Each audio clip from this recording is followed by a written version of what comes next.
Hey, good morning, everyone. Actually, that was the first time I saw the video, so excuse me if I'm a little bit, emotional here. So as I mentioned in the video, I was diagnosed with heart failure about 5 years ago. And I think the emotions that I felt, if I was to sort of put them in order, was the first part was fear. So the first part with regards to fear is just understanding trying to get a grasp of the unknown. Just what is heart failure?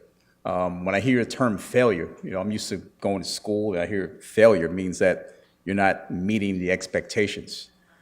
And so, like Dr. Bhimaraj said, I think that term failure certainly needs to be revised, and it would be wonderful if we can do that at the end of this session here. So the fear was certainly the fear of the unknown, the fear of the uncertainty of what my diagnosis would bring. Certainly the fear for my family in terms of having me around and having me functional. But also, too, just trying to get a grasp of just what is it that I need to do. So the first part was my fear. But then the second part was trying to develop some sense of acceptance with this. And with the acceptance comes, now is the time where we have to start to develop the team. And so certainly the team is your physician, but certainly your team can be a lot of other individuals, like your nutritionist, your exercise specialist, but also your friends, your family, your spouse, people that will support you. Because I can certainly tell you that when I was first diagnosed, the first thing I thought was, well, why did this happen to me, number one? And then you start having this blame. Well, did I not do everything I was supposed to? Were there some things that maybe I shouldn't have done over the years? And then I started to slowly learn that you can't go back to that. We got to move forward. We got to push forward with this. And so as I come to the point with acceptance and starting to develop the team, I also realized that during this whole process that I need to lean on certain individuals during certain times, because there may be some days where you may not feel as great as you should.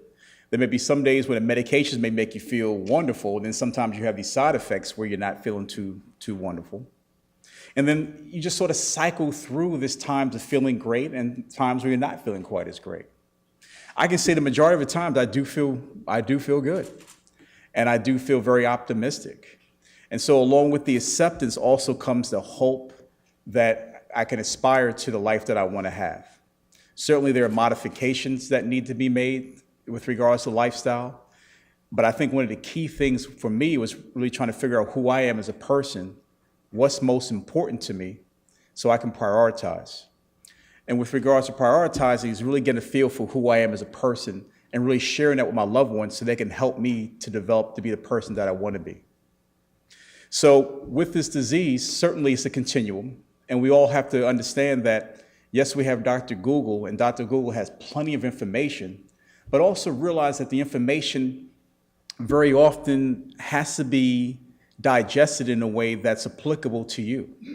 So the things that you may read on the internet and so forth may not always apply to you.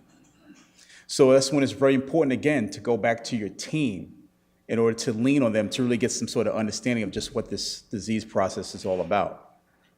So then the second stage, or I guess if you will, with regards to how I deal with this or cope with this, is now the action stage. So as I'm in the video, we talk about the fight. And so the fight is to have the life that you want to have.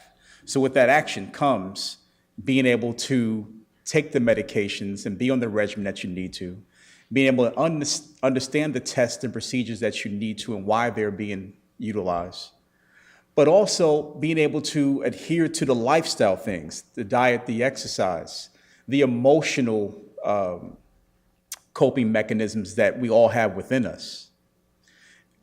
We all have these things within us, and I think it's a matter of being able to tap into those strengths that we have to be able to manage this thing. Now, I'm not going to say that I have certain days where I sort of emotionally relapse back into the retreat stage. I think I have a better understanding of what those triggers are that puts me back into the retreat stage. If it's hearing about someone who may have succumbed to the disease, or hearing about somebody that's doing things that I may have wanted to do, but now I've had to modify, that may put me back into the retreat stage. But I try to figure out a mechanism that I can pull myself out of that. And I certainly would encourage all of you to find a way that if you decide if there are times when you go back into the stage where you feel distress and despair, is to have that something that's available to you to pull yourself out of that. So those are my words of advice, or just my words of experience to you all. So thank you all. God bless.